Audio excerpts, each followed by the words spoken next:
अस्सलाम वालेकुम to everyone, hope you are doing well. Pak study 1000 MCQ series, आज हमारा लेक्चर नंबर 34 है। इससे पहले लेक्चर 1 से 33 तक हर चीज़ विद एसोसिएशन के साथ हमने डिस्कस की है, और वो उसकी प्ले लिस्ट बाकायदा तौर पे मौजूद है। वो आप विज़िट कर सकते हैं और अपने तैयारी को बेहतर बना सकते हैं। इसके साथ मैं आपको ये बताता चलूँ कि ये 2016 से 2025 तक हमारा एक सफ़र था। 25 जो अभी करंट जितने पेपर हो चुके हैं उस तक ये हमारा एक सफ़र था।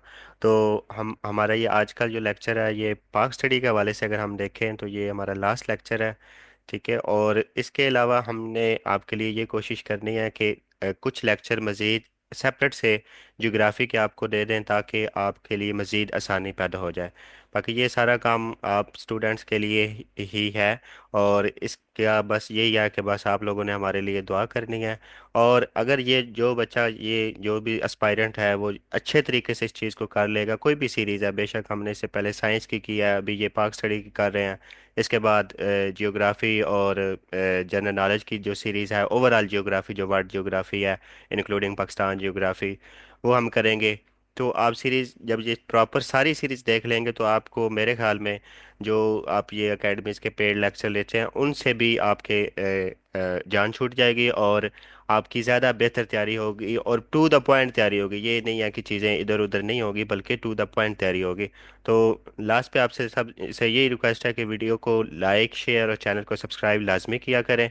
और हम के लिए मतलब हमारे लिए आपने दुआ लाजमी करनी है। तो बस हमें आपसे यही चाहिए। जी, आज के लेक्चर की तरफ फिर चलते हैं।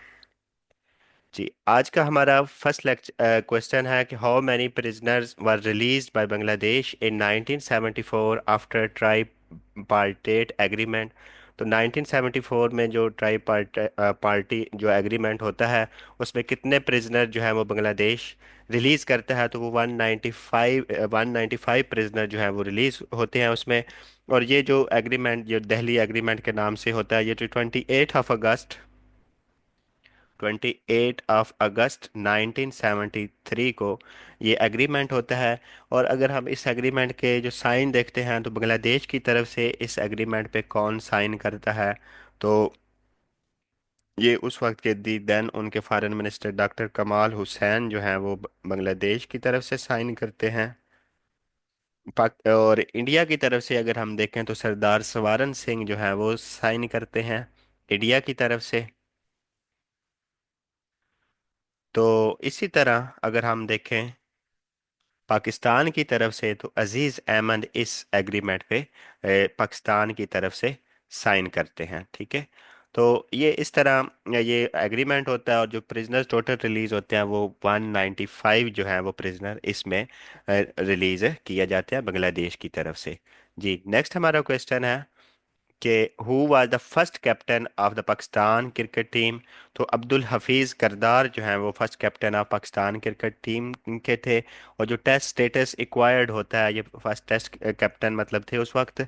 और जो फर्स्ट टेस्ट स्टेटस पाकिस्तान को एक्वायर्ड होता है, तो टेस्ट स्टेटस अगर हम देखें तो वो कब एक्वायर होता है, तो जो टेस्ट स्टेटस है वो 1952 में एक्वायर्ड होता है। ठीक है, 1952 में बाकायदा तौर पे जो टेस्ट स्टेटस एक्वायर्ड होता है। और पहले जो कैप्टन होते हैं वह पाकिस्तान क्रिकेट टीम के, वो अब्दुल हफीज करदार होते हैं। जी, नेक्स्ट हमारा क्वेश्चन है Pakistan and Bharat got independence through which act.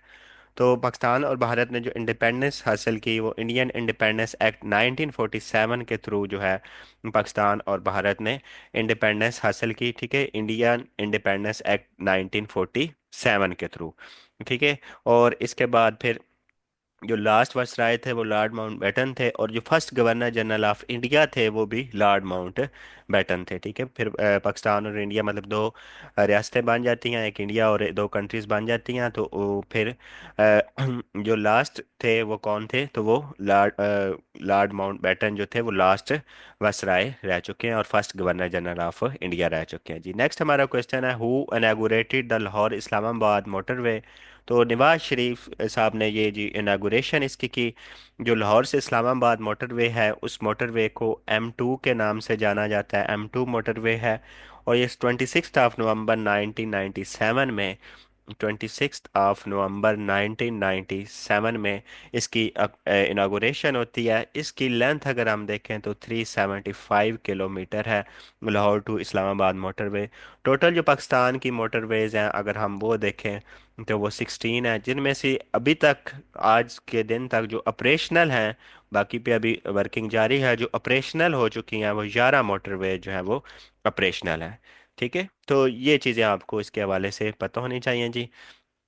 Next हमारा क्वेश्चन है, name the Pakistan first Sikh female journalist who has been selected as one of the 100 most influential Sikh personality under 30 in the world, जो 30 साल की कम उम्र में 100 most influential six personalities में select हुई हैं और पाकिस्तान की वो हैं, मतलब पाकिस्तान की उनके पास नेशनलिटी है, वो पाकिस्तान की सिख वर्कर हैं, तो सिख जर्नलिस्ट हैं। तो वो कौन है? मनमीत कौर जो है वो सेलेक्ट हुई हैं जी। वो अंडर द एज ऑफ 30। तो ये इनका अपने नाम ही बताना है, तो ये नाम आपको याद होना चाहिए। जो अभी करंट तक यही है, बाकी कल को कोई और चेंज हो जाता है तो वो आपने उस हिसाब से अपने आप को अपडेट रखना है जी। जी नेक्स्ट हमारा क्वेश्चन है कि when Quaid Azam became the presidency magistrate. तो ये कायद आज़म साहब जो हैं ये कब प्रेसिडेंसी मजिस्ट्रेट बनते हैं? तो ये थर्ड प्रेसिडेंसी मजिस्ट्रेट जो है ये 1 मई 1900 को बनते हैं। ठीक है, थर्ड प्रेसिडेंसी मजिस्ट्रेट। तो ये 1 मई 1900 में कंप्लीट, जो एग्जैक्ट 1900 में, ये 1 मई 1900 में ये थर्ड प्रेसिडेंसी मजिस्ट्रेट बनते हैं जी। नेक्स्ट हमारा क्वेश्चन है कि how many states demanded in 1940 resolution. तो जो 1940 की रेजोल्यूशन थी, तो दो कौमी नज़रिए का बाकायदा तौर पे जो कंसेप्ट है, तो टू नेशंस जो है वो डिमांडेड की गई थी। इसमें दो स्टेट डिमांड की गई थी 1940, जिसको लाहौर रेजोल्यूशन और बाद में पाकिस्तान रेजोल्यूशन के नाम से भी वो मशहूर हो गई और जाना जाता है। तो ये जो कि ए के फजलुल हक ने पेश की और इसमें दो स्टेट्स डिमांडेड की गई। और जी नेक्स्ट हमारा क्वेश्चन है, the movement for the restoration of democracy was a political alliance in Pakistan founded by the political parties opposing the military government of। तो ये जो मूवमेंट था रिस्टोरेशन ऑफ डेमोक्रेसी, जिसको एमआरडी के नाम से भी जाना जाता है, तो ये किसकी मिलिट्री गवर्नमेंट के खिलाफ था? तो ये ज़िया-उल हक की मिलिट्री गवर्नमेंट के खिलाफ था। ये जो अलायंस बनता है ये 1981 में ये बाकायदा तौर पे अलायंस बनता है, और इसकी जो हेड थी उस वक्त थी देन हेड जो थी वो बेनज़ीर भुट्टो साहिबा थी। ठीक है, इसकी जो हेड थी वो कौन थी? वो बेनज़ीर भुट्टो साहिबा थी। इसी तरह बेनज़ीर भुट्टो साहिबा जो है वो फर्स्ट अपनी जो टर्म के लिए प्राइम मिनिस्टर बनती है वो 1988, और 1990 में उनकी गवर्नमेंट अपल होती है, और सेकंड टाइम वो आप 1993 से 9 नवंबर 1996 में आपकी फ़ारूक पहली दफ़ा गुलाम इसहाक खान आपकी गवर्नमेंट को टप्पल करते हैं, और सेकंड टाइम जो है वो उस वक्त के प्रेसिडेंट जो है फ़ारूक लेगारी, वो आपकी गवर्नमेंट को टप्पल करते हैं जी। और 27 दिसंबर 2007 को बेनज़ीर भुट्टो साहिबा की जो है वो असैसिनेशन होती है। और इसी तरह ये चीज़ें आपको इनके हवाले से पता होनी चाहिए। नहीं जी, नेक्स्ट हमारा क्वेश्चन है कि which chief justice of Pakistan unconstitutionally dismissed. तो ये जस्टिस इफ्तिखार चौधरी जो हैं ये अनकॉन्स्टिट्यूशनली डिसमिस्ड हुए जी। जस्टिस इफ्तिखार चौधरी, ठीक है, इसका ये एग्जैक्ट आंसर जो है वो जस्टिस इफ्तिखार चौधरी है। अगर हम इनकी सस्पेंशन देखें तो ये 9 मार्च 2007 को आपकी सस्पेंशन होती है।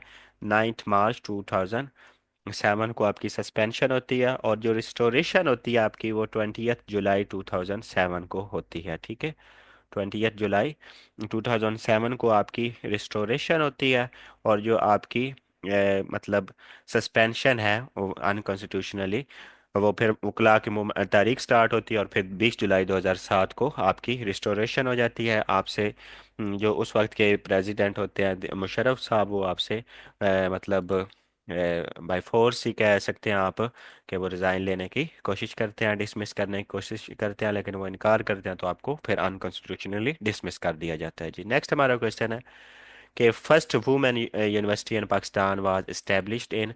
जो first women university of Pakistan है वो इस्टेब्लिश हुई कब हुई? तो ये 1998 में जो है वो first women university of Pakistan establish होती है। और ये कहाँ इस्टेब्लिश होती है? तो ये रावलपिंडी में जी इस्टेब्लिश होती है। रावलपिंडी में इस्टेब्लिश होती है 1998 में। और 1998 की यानी 6 अगस्त 1998 को रावलपिंडी में और इस्टेब्लिश होती है। इसका अगर हम नाम देखें तो ये फातिमा जिन्ना वुमेन यूनिवर्सिटी के नाम से ये इस्टेब्लिश होती है। फातिमा जिन्ना वुमेन यूनिवर्सिटी के नाम से ये इस्टेब्लिश होती है जी।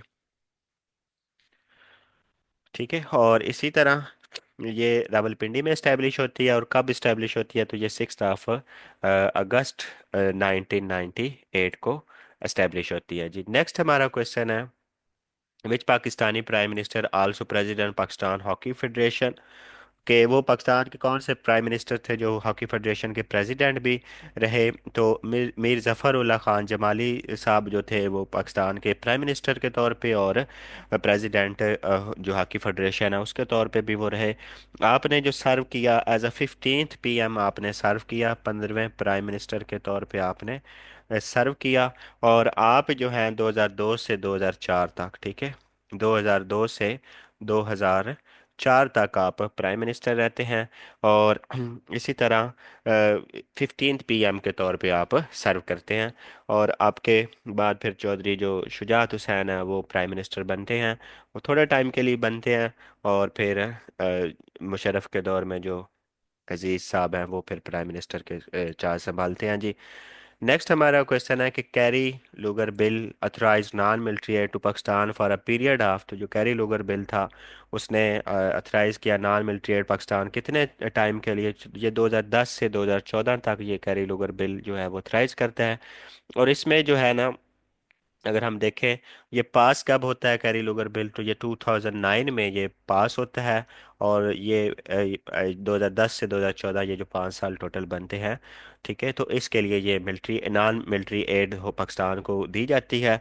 और ये जो एड होती है इसके अगर हम अमाउंट देखें तो वो कितनी है, तो $1.5 बिलियन पर ईयर है। ठीक है, $1.5 बिलियन पर ईयर। ठीक है, तो इस तरह करके ये आपको ये carry Lugar bill non military aid provide करता है जी। नेक्स्ट हम देख लेते हैं जी। नेक्स्ट हमारा क्वेश्चन है कि the Rafi Pir theatre was founded by. तो ये रफ़ी पीर ने इसके फाउंडर रफ़ी पीर ही हैं। और अगर हम इसको देखें तो ये कब फाउंड होता है, 1974 में ये फाउंड होता है। और ये लाहौर में जी। ये कहाँ इसका हेडक्वार्टर अगर हम देखें, ये रफ़ी पीर थिएटर देखें तो ये कहाँ है, तो ये लाहौर में है। और ये 1974 में बाकायदा तौर पे इसकी फॉर्मेशन होती है जी।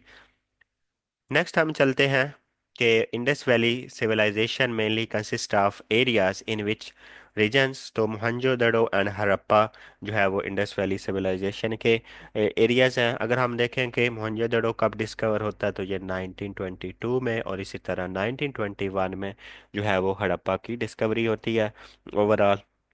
बाकी इंडस वैली सिविलाइजेशन के मुतालिक हमने प्ले लिस्ट में डिटेल से बात की हुई है। आप प्ले लिस्ट विजिट करें और इसकी प्रॉपर नोट्स मेकिंग करें जी। नेक्स्ट हमारा क्वेश्चन है कि who imposed jizya for the first time on Brahmins. तो ये फिरोज शाह तुगलक जो हैं वो जिजिया इम्पोज करते हैं फर्स्ट टाइम ब्राह्मण्स पे। ठीक है, ये तुगलक रूलर थे। ठीक है, तुगलक डायनेस्टी से आपका ताल्लुक था। और आपका जो आपने रूल किया है वो 1351 से 1388 तक यानी 1388 तक आपका रूल है। और ये जो जिजिया को अबोलिश फिर करते हैं, ये अकबर जो थर्ड मुगल बादशाह अकबर थे वो जिजिया को अबोलिश करते हैं। और 1564 में ये अकबर जो है थर्ड मुगल बादशाह इसको अबोलिश करते हैं। ठीक है, तो ये इम्पोज कौन करते हैं, तो ये दिल्ली सल्तनत की जो डायनेस्टी है तुगलक डायनेस्टी। और उसके जो थे बादशाह फिरोज शाह तुगलक जो कि 1351 से 1388 तक रहे, उन्होंने जिजिया को इम्पोज किया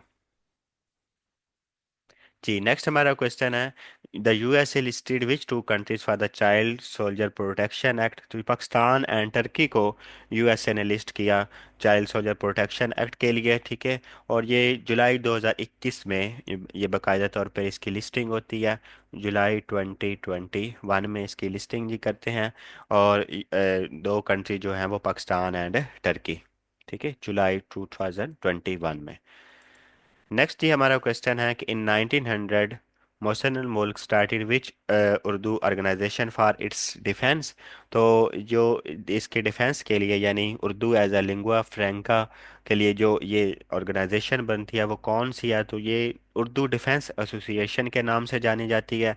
ये 1900 में फार्म होती है, और इसको फार्म करने वाले कौन है, तो मोहसिन मुल्क। ये मोहसिन मुल्क वही हैं जो मुस्लिम लीग जो कि 19 दिसंबर 1906 में कायम होती है, उसके फाउंडिंग मेंबर से में से भी आप हैं। ठीक है, और ये उर्दू डिफेंस एसोसिएशन 1900 में ये जो है वो स्टार्ट करते हैं। ठीक है।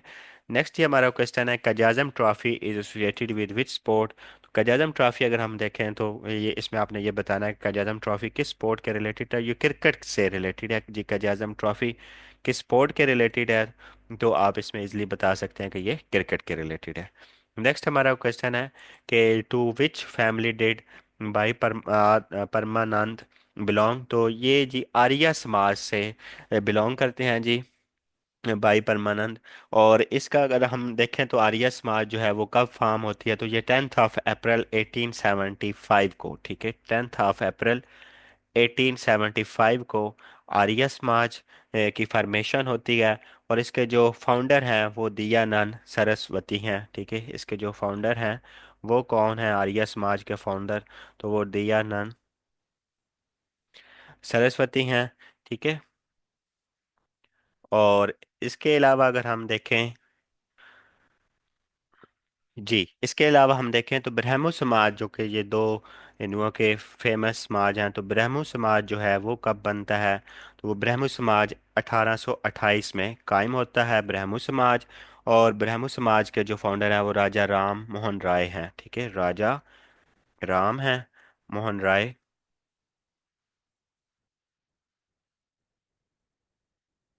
ये ब्रह्मो समाज के फाउंडर थे, और ये 1828 में ब्रह्मो समाज कायम होती है। और 1875 10 अप्रैल 1875 को जो है वो आर्य समाज कायम होती है, और दयानंद सरस्वती इसके फाउंडर हैं जी। जी नेक्स्ट जी हमारा क्वेश्चन है कि how many days did it take for the British to capture Delhi. तो ये 3 दिन लगे जी, 3 डेज। ठीक है, ये करेक्ट कर लें, 3 डेज इसका जो है एग्जैक्ट आंसर है। तो आपने इसका 3 डेज जो है वो आपने बताना है जी कितने डेज लगे। तो ये जो पीरियड ये कब मतलब 11 सितंबर 1803 में। और जो एट पीरियड जो था दिल्ली की पीरियड जो हम देखें रेनेसांस का, तो वो 1803 से लेके 1800 जो 1857 1857 है, इसको कौन सा पीरियड कहते हैं, तो इसको दिल्ली रेनेसांस पीरियड कहते हैं। ठीक है, दिल्ली का रेनेसांस जो है वो पीरियड कौन सा है, 1803 से 1857। जो अभी करंटली जो अभी आपको दिल्ली नज़र आ रहा है, तो ये 1911 के बाद इसकी दोबारा मतलब प्रॉपर वे से इसकी दोबारा फॉर्मेशन हुई है, ये 1911 के बाद हुई है। ठीक है, तो ये जो ब्रिटिश कैप्चर करते हैं तो ये 3 दिन लगाते हैं, और ये दिल्ली को कैप्चर कर लेते हैं जी। नेक्स्ट हमारा क्वेश्चन है कि who was the PM after Zafarullah Jamali in 2004। तो जफरुल्लाह जमाली जो कि 2002 से 2004 तक प्राइम मिनिस्टर रहे हैं, 2002 से 2004 तक। और हॉकी के ये प्रेसिडेंट भी रह चुके हैं। इसके बाद जो पीएम बनते हैं वो चौधरी शुजात हुसैन जो हैं वो इसके बाद एज अ 16th पीएम। ठीक है, जफर जमाली साहब जो थे वो 15वें पीएम थे, और आप जो थे वो 16th पीएम थे। आप जून 2004 से अगस्त 2004 तक आप रहते हैं। चौधरी शुजात हुसैन साहब जून 2004 से अगस्त 2004 तक आप एज आ पीएम रहते हैं, और ये 16 पीएम के तौर पे बनते हैं। इसी तरह जो 15th पीएम थे वो कौन थे, तो वो सर जफरुल्लाह खान जमाली थे, वो 2002 से 2004 तक रहते हैं। अच्छा, इसके साथ मैं आपको बताता चलूं कि आपको ये जितनी हमने सीरीज करवाई है इसके अगर आपको पीडीएफ या इसकी बकायदा वो फाइल चाहिए, नोट्स टाइप फाइल जो चाहिए, तो उसके लिए जो ये नंबर गिवन है इस पे आप रब्ता करके ये 0317 वाले से तो आप एक्सेस ले सकते हैं। ठीक है। नेक्स्ट हमारा जो क्वेश्चन है कि which event is considered the first step towards the creation of Pakistan. तो जो पार्टीशन ऑफ बंगाल है उसको कंसिडर किया जाता है जी। फर्स्ट स्टेप है वो क्रिएशन ऑफ बंगाल पाकिस्तान की क्रिएशन की तरफ, जो पार्टीशन ऑफ बंगाल है। पार्टीशन ऑफ बंगाल अगर हम देखें तो ये 1905 जो कि लॉर्ड कुर्जन के दौर में होती है। लॉर्ड कुर्जन का अगर हम पीरियड देखें तो वो 1899 से लेके 1905 तक है, और इसकी जो अनलमेंट होती है वो 1911 में। और वो किसके दौर में होती है, तो वो लॉर्ड हार्डिंग के दौर में इसकी अनलमेंट होती है। ठीक है, लॉर्ड हार्डिंग के दौर में इसकी अनलमेंट होती है, और 1911 में इसकी अनलमेंट होती है। और जो पार्टीशन ऑफ बंगाल है वो कब होती है, वो 1905 में होती है जी। नेक्स्ट जी हमारा क्वेश्चन है कि विच British viceroy announce the plan for the partition of India in 1947। तो ये जो लॉर्ड माउंटबेटन है, जो लास्ट वायसराय ऑफ इंडिया और first governor general of India रह चुके हैं, और ये जो है जी इन अनाउंसमेंट करते हैं पार्टीशन जो है इंडिया की 1947 में जी।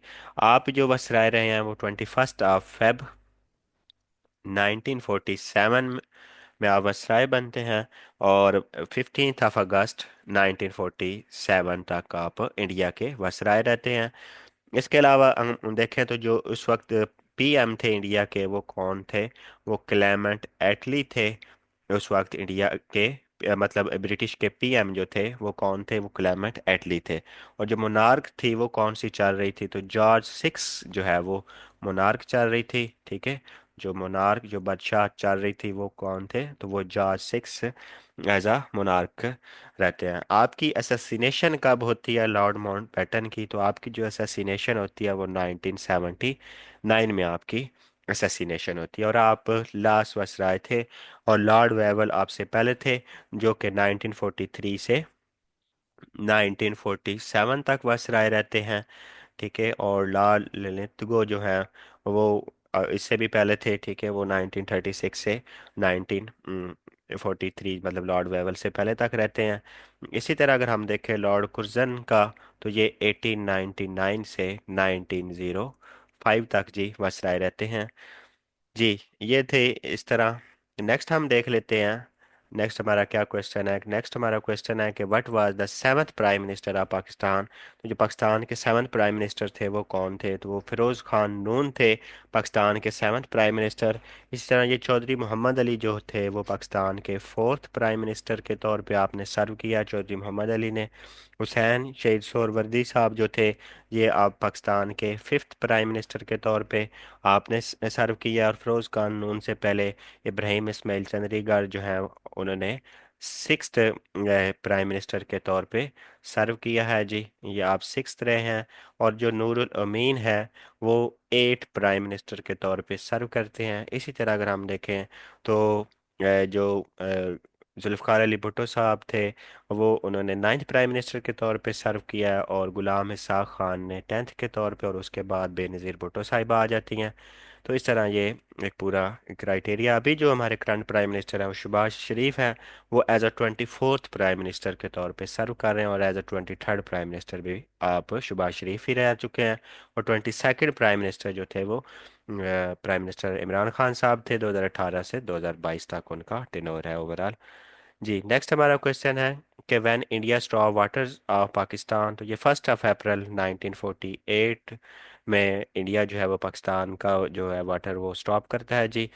और इसी तरह फिर 1960 में अगर हम देखें तो वो इंडस वाटर ट्रीटी होती है बाकायदा तौर पे, जिसमें तीन जो है वो रिवर्स पाकिस्तान को मिलते हैं, और तीन रिवर्स इंडिया को बाकायदा तौर पे जो फैसला होता है। इसका जो मीडिएटर होता है इस ट्रीटी का वो वर्ल्ड बैंक है। इंडस झेलम और चनाब जो हैं वो पाकिस्तान के हिस्से में आते हैं। अगर हम देखें तो इंडस यानी जिसको दरिया सिंध के नाम से जाना जाता है, इसी तरह झेलम और चनाब, तो ये तीन दरिया जो हैं पाकिस्तान के हिस्से में इस ट्रीटी के थ्रू आते हैं। और इसका जो मीडिएटर होता है वो वर्ल्ड बैंक होता है। और ये 19 सितंबर 1960 में ये ट्रीटी होती है। और उस ट्रीटी को किस नाम से जाना जाता है, तो इंडस वाटर ट्रीटी के हवाले से जाना जाता है जी। हमारा नेक्स्ट क्वेश्चन है कि when was the plan of 5 years presented. ठीक है, आपने क्वेश्चन में अब ना इसमें बड़ा ध्यान से, मतलब बड़ा फोकस होकर रहना है कि प्रेजेंटेड कब किया गया। तो ये बेसिकली यूं था कि यूएसएसआर से इम्प्रेस होके, उस वक्त अब तो रशिया बन चुका है, और लेकिन उस वक्त यूएसएसआर था, यूएसएसआर से इम्प्रेस होके उस वक्त के जो मतलब हमारे बाद में वो गवर्नर जनरल भी रहे हैं, मतलब गुलाम मोहम्मद, उन्होंने बाकायदा तौर पे 5 ईयर्स प्लान तैयार किया और वो प्रेजेंट किया उस वक्त के प्राइम मिनिस्टर, जो कि फर्स्ट प्राइम मिनिस्टर पाकिस्तान रह चुके हैं, लियाकत अली खां, उनको प्रेजेंट किया ये फर्स्ट 5 ईयर प्लान। तो ये कब प्रेजेंट किया? तो ये 1948 में। लेकिन पहला 5 ईयर प्लान जो है वो इम्प्लीमेंट करने की कोशिश की गई 1950 से लेके 1955 तक, लेकिन वो 5 ईयर प्लान कामयाब ना हो सका। तो जो पहला बाकायदा तौर पे जो कामयाब हम 5 ईयर प्लान कह सकते हैं, वो 1955 से लेकर 1960 तक है। और इसी तरह अगर हम देखें तो जो 5 ईयर प्लान के नाम से जो इसका बाकायदा नाम है, तो वो 8 जो 5 ईयर प्लान है टोटल, 1993 से 1998 तक, ये जो 5 ईयर प्लान था, 8 5 ईयर प्लान था। इसके बाद इसका नेम चेंज हो के MTRD मिड टर्म जो प्लान बन जाता है, और वो 2004 में फिर वो स्टार्ट होता है। ठीक है, और अभी जो करंट हमारा प्लान चल रहा है वो 2024 से 29 तक है। ठीक है, तो इस हवाले से आप ये चीज़ें देख सकते हैं। लेकिन अब 5 ईयर प्लान उसको है 5 साल के ही, लेकिन उसका नाम चेंज है। तो ये दो क्वेश्चन आते हैं, तो दोनों की क्वेश्चन की आपने डिफरेंट डोमेन से आपको ये तैयार होने चाहिए। दोनों क्वेश्चन जिस तरह वो पूछे उस हिसाब से आपने इसको तैयार करना है जी। नेक्स्ट हम देखते हैं।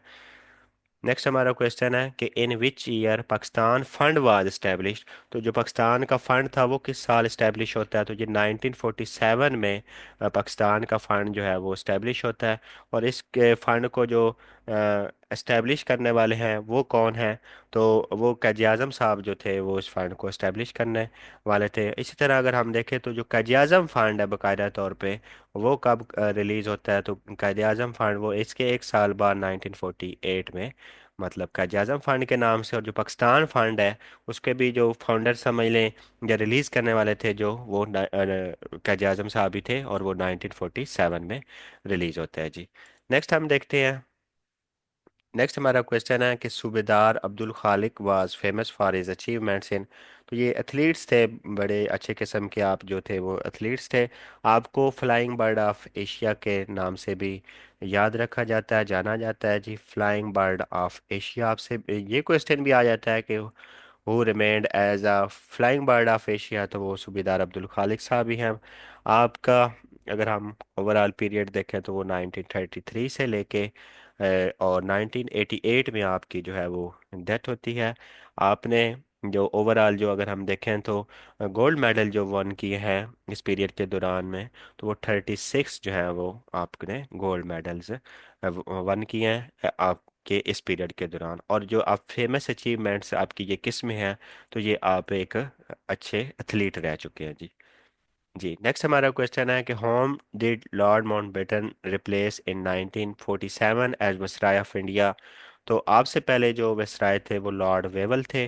ठीक है, लॉर्ड माउंटबेटन से पहले जो वायसराय हैं वो 1943 से लेके 1947 आपके आने तक रहे हैं। फिर फेब जो है फेब 1947 में लॉर्ड माउंटबेटन लॉर्ड वेवल को रिप्लेस कर लेते हैं, और 15 अगस्त 1947 तक लॉर्ड माउंटबेटन वसराय रहते हैं। और फिर as a first governor general of India जो है वो भी आप ही सर्व करते हैं, लॉर्ड माउंटबेटन। और अगर आपसे असैसिनेशन पूछी जाए लॉर्ड माउंटबेटन की, तो वो 1979 में आपकी असैसिनेशन होती है। लॉर्ड कुर्जन का जो पीरियड है वो 1899 से लेके 1905 तक है।